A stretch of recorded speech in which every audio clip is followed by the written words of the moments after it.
宝贝，今天要试试换个花样玩吗？当然，宝贝，你今天穿的真性感，比我那个黄脸婆女友浪多了。极寒天气来临，我在安全屋里吃着烤串，看着监控里男友和闺蜜厮混。张雅，不愧是你，为了口吃的不惜出卖身体。我躺在沙发上，看着炉上的肉正滋滋冒着油花，突然想到一个人吃独食多不好啊，于是我拉群发了个视频，想吃吗？小丽，你他妈个臭婊子，要想活命，赶紧把物资给老子送过来。是呀，我已经有了你男朋友的种了，你这个当姨妈的也该送份子了。我不急不怒，关掉视频。狗男女别急，这一世我会让你们生不如死。上一世，我的男朋友联合闺蜜为了房产将我赶出门卫，活活冻死。忽然被一阵暖意袭来，严寒被酷热取代。肖丽，麻烦快点，大家都进去了。我睁开眼，一脸惊讶，却发现自己正站在公司大门口。我居然真的回来了！我下意识看了下手机，8月13日，我居然重生了，我居然回到了我被害死的20天前。我想要立刻冲回去杀了那对贱人，但我随即冷静下来，我想起了我死前那一场突如其来、诡异又可怕的大雪，所以现在最要紧的是先想办法避过那段不知道会持续多久的低温天气。我回到跟杨铮同居的屋子，将自己重要的东西全都收拾好，但我并未急着走。我找出杨铮的证件，先下载了几个网贷 APP， 将杨铮的资料都输入了进去，然后做了一桌好菜，坐等杨铮下班回家。杨铮下班一进门，看到一脸甜笑的我和满满一桌菜，顿时诧异。我打算将我爸妈留给我的房子卖掉一套，买你看中的那套房子做婚房。总算是骗到手了。吃饭吧，我请了1周年假，明儿一早我就得去找中介呢。吃饭时，我撒娇的拿出手机要跟他合拍搞怪视频，让他眨眼就眨眼，让他摇头就摇头，100多万贷款全都到账。这顿饭我和他吃的都很开心。第二天一早，我带上自己的物品和八喜离开了。爸妈去世前给我留了房子，屋子里许久未住，我边找了保洁打扫卫生，边思考要怎么布置才能对抗那段能夺命的低温天气。地暖、空调制热，不行，都不行。那么大的雪，水管势必会冻坏，电线也会被压断，想靠地暖空调取暖根本不可能。那么防空洞就是这里了。当年我爸在装修这套房子时，露出了这个抗战时期建造的防空洞。有这个恒温的防空洞在，我还怕什么低温？我让保洁帮我将防空洞里清理干净，又去找了几个师傅，请他们帮我用石灰水将里面都刷了一遍。忙完这些，天已经黑了。亲爱的，卖房的事办得怎么样了？我很想你。我敷衍了几句后挂掉了电话。狗男人果然会演，怕是正跟张雅在庆祝，终于骗得我肯卖房了吧？但此时我没心情搭理他，我还有更重要的事要做。第二天一早，我就去找人来帮我改善防空洞的通风口。我清楚地记得，我死前那大雪已经漫过了腰，所以原先那种通风眼肯定会被雪堵上。师傅只收钱干活，既不多问也不多话，帮我将每个通风口都加上了长长的不锈钢管，顶头还焊接了不锈钢帽。这么一来，雪就不会通风管内堵塞通风了。然后我又买了2套壁炉，一套纯取暖，一套取暖做饭两用，都有烟可以伸出去，不用担一氧化碳中毒。请师傅安装好后，便是大批量的买木柴和木炭，又买了烤炉。末日来临，水电燃气指望不上，木柴最保险，既能取暖又能做饭。山洞恒温，但不确定温度会低到什么地步，有备无患总没错。想到水管会冻裂，我又找师傅在地下室打井，井水恒温不会结冰。别人都把井打院子里，你怎么打地下室？井水不就喝个地下水吗？那地下室的地下水是不是更好喝呢？师傅被糊弄住，麻利搞定井，接下来开始囤物资。我死前不过是1夜，那大雪就已经漫过了腰，那种情况下根本出不了门。若家里没有物资，不被冻死也会被饿死。考虑到会没电，我买了30箱蜡烛，20个太阳能板，20个大功率的充电宝和2箱防风点火枪，大米500斤，面粉50斤，方便面20箱，水200箱，各种干菜、鸡爪、鸭脖、薯片、牛肉干、米粉、米线、饮料、咖啡、各种罐头，以及各种我能想到的药品、纱布、消毒剂。又买了铲雪胶、斧头、锯子等各种可能用到的工具和防身武器。基本上物资都安放妥当了，再补足一些就差不多了。看着快要装满物资的防空洞，心里满满的安全感。对了，我好像还忘记了什么，还有那2个贱人。刚说完，贱人电话就打过来了。我打开偷偷安装的监控，开始欣赏20世纪最佳男演员的表演。看着他一边深情款款的给我打电话，一边和怀里的张雅腻腻呼呼，我突发恶趣味的说道：“你爱我吗？”当然爱啊，老公最爱我家大宝贝了。大宝贝，你听见了吗？老公在亲你哦。听见了，不过我咋觉得你其实是在亲一头猪？他怀里的张雅立刻跳了起来，一脸怒意的欲发作。傻丫头，不许说自己是猪，哪有这么骂自己的？对了，你这2天见张雅了没有？没有啊，我见他干嘛？没见就好，他最近为给他哥哥还赌债，正到处借钱呢。我劝了他几次，他也不听。前儿我看到一个女的被矮胖男人搂进酒店，很像他。唉，希望不会是他吧。说完我挂断电话。你个狐狸精，老子好吃好喝把你供着，你反手跟老男人去酒店？不是的，亲爱的，你听我解释。你猜我信吗？听说外面零下50度，老子现在把你扔下去，你最后会怎么样呢？只是点开喂小菜就吵这样了，好戏还在后头呢。我出门去了菜市场，去取了我预定的猪肉和蔬菜。到家时，帮我做卫生的阿姨已召集了8、9个大姨在门口等着了。这500斤肉就是我最后的战备物资。大家进门就开始忙活，洗菜、拌馅儿、和面，手脚麻利的开始包饺子、包馄饨、炸丸子，自己做的必定强过外面买的。我可不想在末世闹肚子，我早已经租了5台商用冰柜，专门用来储存食物。等低温来临，室外就是天然冰库，断电我也不怕。萧姑娘，你这包这么多，咱们这几个人得包到天黑去啊！这是要捐给养老院的，那边的老人们过节想吃口家常味道。我跟大姨们闲聊着，话题扯到了芬兰、德国的能源危机。哎呦，那外国老百姓冻得够呛啊，没柴火烧可怎么活？虽然咱们国家一切都好，但鉴于事有万一，像木炭之类的，最好也要储备一些，家里有心里就不慌啊。对，萧姑娘说的在理，还是有备无患的好。我心下松了口气，希望他们真的会去买吧。长久的高温天终于退去，人们迎来了久违的凉爽。我却知道，这只不过是死神来前给的小小甜头。我要准备些大白菜、红薯、土豆、南瓜，将它们都放进了防空洞深处。快了，就快到了。我找人加固了门窗，我只是怕门窗被大雪和低温压级损坏。做完这一切，距离低温来临只剩2天了。杨铮也终于发现他欠下大批贷款的事。肖丽，我名下怎么突然多了这么多贷款？你到底干了什么？什么贷款？我不知道呀。那些钱都转到你卡里了，你还想抵赖？钱？你是说前几天你转给我的那123万？我什么时候转给你的？10月13号下午3点，你配合我拍搞怪视频做人脸识别的时刻。他终于反应过来了，可惜太迟了。啥？就是我走的前一天晚上啊！你说把我借给你的钱还我，清点无误，1年内还清，给我2分利。我什么时候借过你钱？你什么意思？怎么你要耍赖？耍赖？在末世降临前，这是我送你最后的法律枷锁。杨铮在电话那头嗷嗷的叫唤，让我立刻把钱还回去。我既然敢这么做，就不怕他告。证据链我早就准备好了，即便他能挺过末世，也要还一辈子债。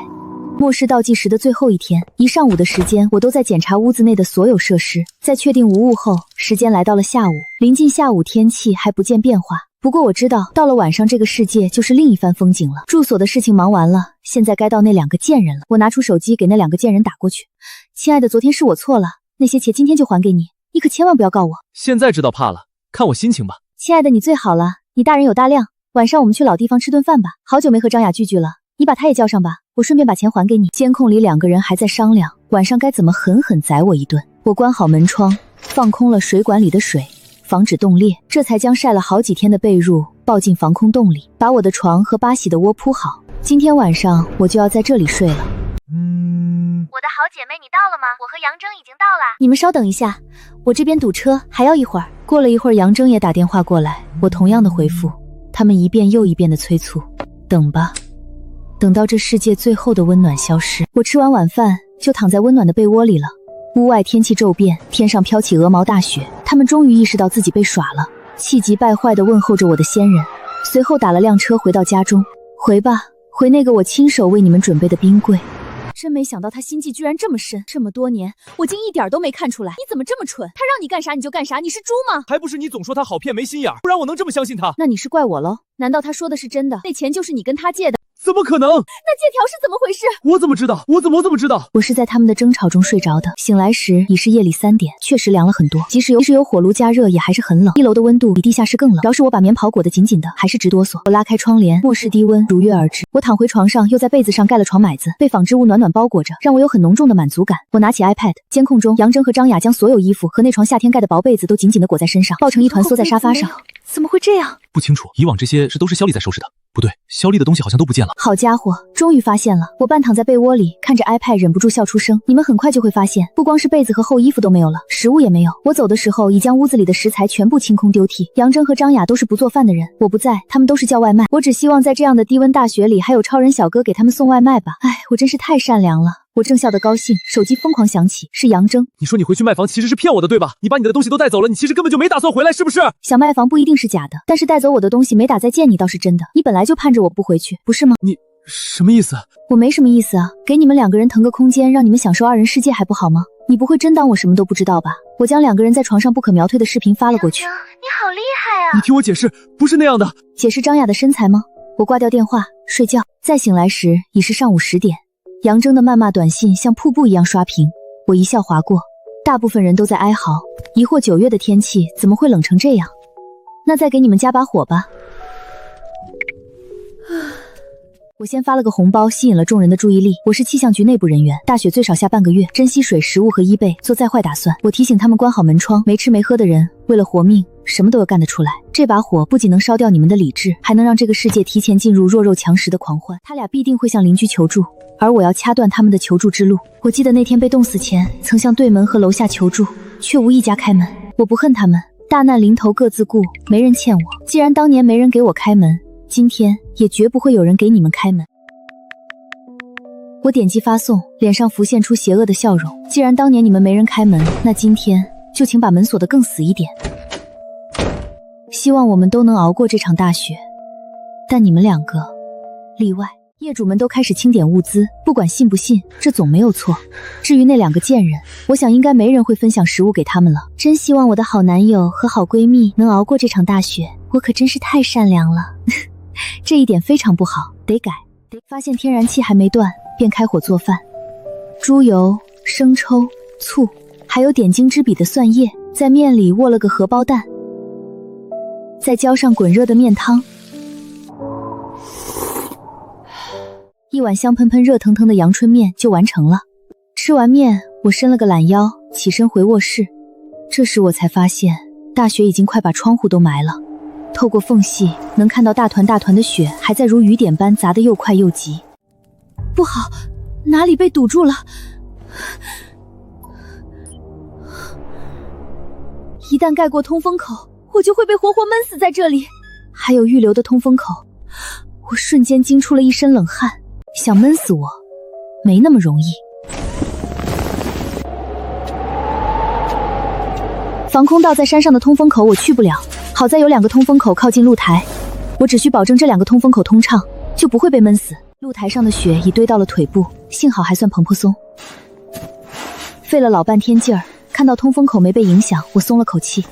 我又借梯子爬上了屋顶，虽然加了钢架，但不能任由大雪堆积。还没结束呢，太冷了，这衣服在低温面前薄得像纸，铲完的地方又过了脚鼻子。这雪太快了，雪铲去哪里？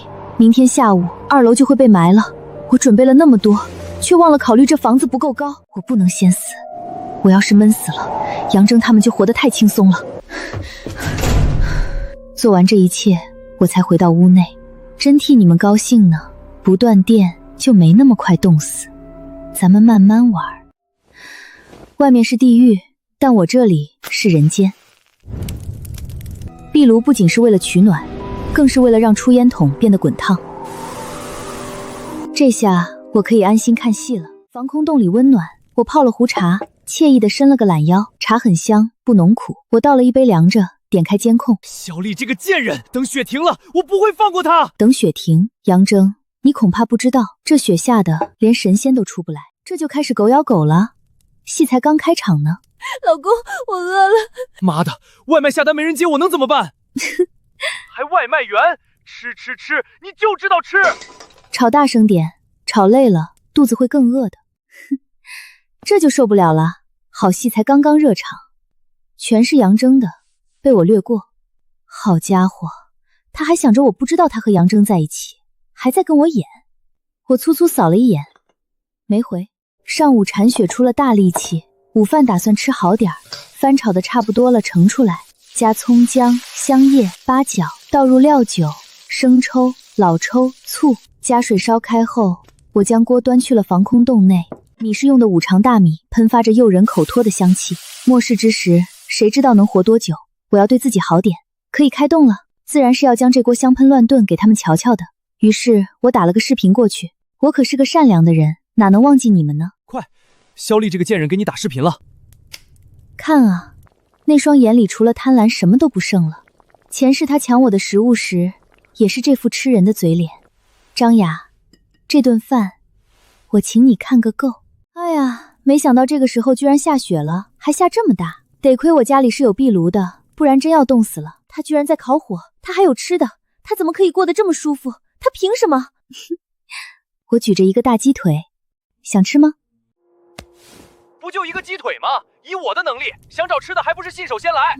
就是，杨真哥哥这么英俊，不过就下了雪而已，你至于就这样抛弃杨真哥哥吗？但谁让我是你的好闺蜜呢？我会帮你照顾好他的。明天自己把物资送过来，说不定到时候我们结婚还能大发慈悲的叫上你，让你看看新娘不是你。即使到了这个时候，这对奸夫淫妇也没有忘记恶心我。跳梁小丑罢了，演给谁看呢？我快饿死了，你还不赶紧想想办法！警察同志，我们没有吃的，也没有厚衣服，我们快冻死了，快点来救救我们！他们存在的唯一意义就是让我在这无聊寒冬中增添些力趣。我管他们能不能吃饱，我忍不住笑，都不用猜我就知道警察也无能为力。这么厚的雪，难道警察飞过来？真拿警察当超人了，笑死！你看他这人什么意思啊？贱人！这种掌控他们情绪的感觉，不比炖鸡过瘾多了。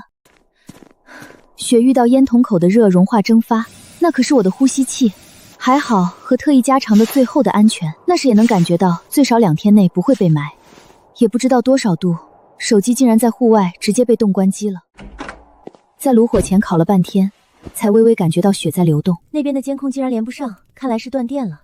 没有电，空调就不能用，对他们来说是毁灭。我该高兴的，但此时我却高兴不起来了。我看到几乎所有的部队、所有的警察、党员、公务员以及许多的志愿者投入了清雪救助行动，无数的电力工人也在顶着零下几10度的寒冷抢。只不过短短1天，已经有10几个工人或失踪或坠亡的信息，这让我鼻腔发酸。我明明已经心硬如铁，可在是我在漠视英雄时第一次为杨铮以外的事情流泪。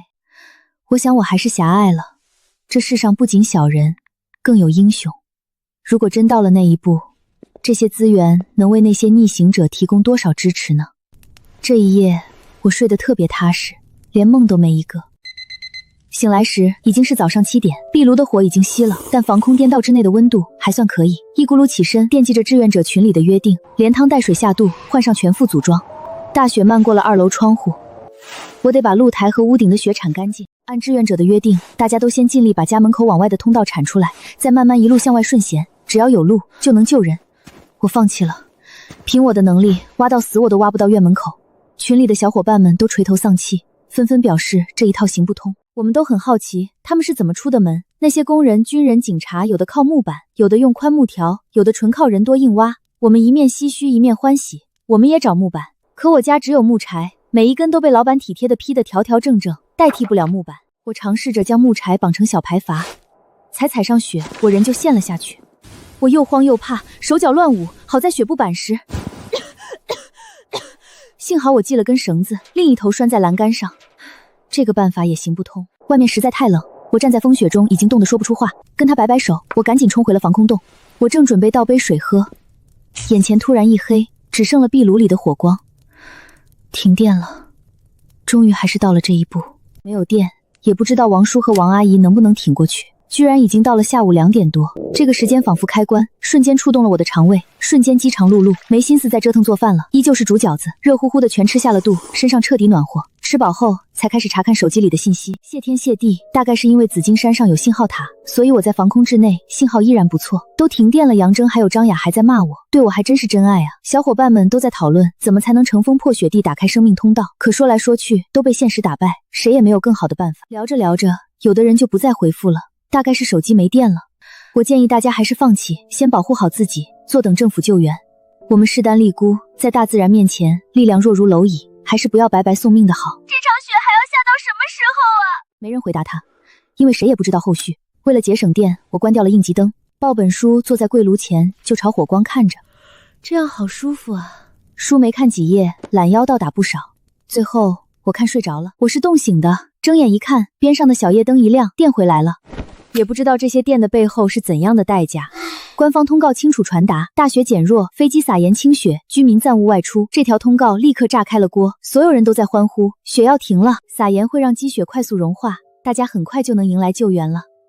雪果然小了，由大团大团变成了一片一片，这让我很高兴。进厨房一看，燃气停了，幸好还有电。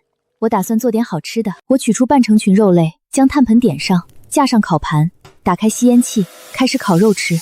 我打开手机，把张雅、杨铮拉进群里。没啥条件，简简单单吃个烤肉吧，家人们。那边没有回复，他们没吃没喝的，可真是让我担忧啊！不会真让他们减上肥了吧？我一看，嘿，张雅的。小丽，你什么意思？我没什么意思啊，就是给你看看我烤的肉嘛。你看我烤的好不好？小丽，你在哪里？我在家呀。咋？你要来啊？这么大的雪，你来不了吧？我跟他们其实已经没什么好说的了，逗他们只是找点乐子。说完，我挂掉了电话。第二天，大雪终于停了，但气温更冷。发现没事，便回到了防空洞。只要不再下雪，我就没带怕的。接下来几天，我一直待在防空洞里，自在度日。我不再关注杨铮和张雅，可他们却找上了我。贱人，你以为拿走厚被子就能冻死我吗？你以为我没吃的吗？是不是很失望？嘿呦喂嘿，这些东西都哪儿来的？我立刻认出这是楼下老光棍的。那老光棍猥琐惯犯，多次因猥亵被报警。我不用想就知道张雅付出了什么。送你道菜，祝你们幸福。恭喜你，1包方便面就做成了新郎。还有人则向老光棍提出交换购买食物。你侵犯我隐私权！你个贱人在这乱发什么？我很无辜啊，这照片是张雅自己发给我的，我是在替她高兴啊，这也有错？邻居之间就该互相帮助，你宁愿白给别人吃都不肯帮我，摆明了看不起人，你是不是故意想看我们饿死？就那么1包方便面，我看张雅可怜才给她吃的，她吃完就走了。我立刻状似无意地说了一句，张雅家里没食物，她和她男友想活下去，就只能跟楼里邻居们求助了。男士们一定要帮帮她哦。我家男人要是敢拿吃的给那个贱人，我就把他剁成馅儿。我满意的关上了对话框，专心的吃着我的烤鱼。经此一闹，老狼逛势必考虑，在这样物资紧缺的关头，女人重要还是食物重要？让邻居知道他家有多余食物，他后续会是什么选自保？他不傻，肯定会成为女业主们眼里的刺，他们会死盯着自家男人，不让他们给他半粒米。张雅、杨铮，在这种情况下，若你们还能活下去，那我真服你们。低温一直持续着，大雪又下起来，这让我很紧张。若再像上次那般的下，我的出风口迟早被埋。铲雪、停电，关注天气，关注新闻，我所有的注意力都放在了这4件事上。再知道张雅和杨铮的消息是10天后了，他俩都死了。张雅是冻饿而死，而杨铮则是试图破门进入邻居家抢掠物资，被打死。我对着照片怔愣了许久，明明有男性邻居偷偷给张雅一点吃的，为什么他还会死呢？难道是张雅深爱杨铮，所以把讨得的食物都给了杨铮？我冷笑，我太了解他们了，两人都是自私恶毒的性子。张雅的食物都被杨铮抢了，笑着笑着，我却发现自己不知何时竟已是满脸的泪水，哭我父母双亡，遭遇爱情友情的背叛死，哭我死前求助无门，冰冷自私的人心，我更哭这世间终究还是有阳光有希望，将我从深渊拉了出来。2022年秋天陡发的这场低温，谁也不记得持续了多久。大雪终于不再下后，首先恢复稳定的是电，然后是燃气。因为天实在太冷，自来水一直没通，官方建议大家先用雪水解决生活用水，至于其他方面的需求，先尽量自己想办法克服。最紧缺的是食物和药品，政府也想尽办法尽可能的支援。极端天气之下，人心也分成了2个极端，但几乎所有人都不再慌。愚公尚能移山，这些困难终有结束的时候。我坐在地炉前，一边在炉子上煎着小黄鱼，一边哼着歌，满怀信心地等着这一天的到来。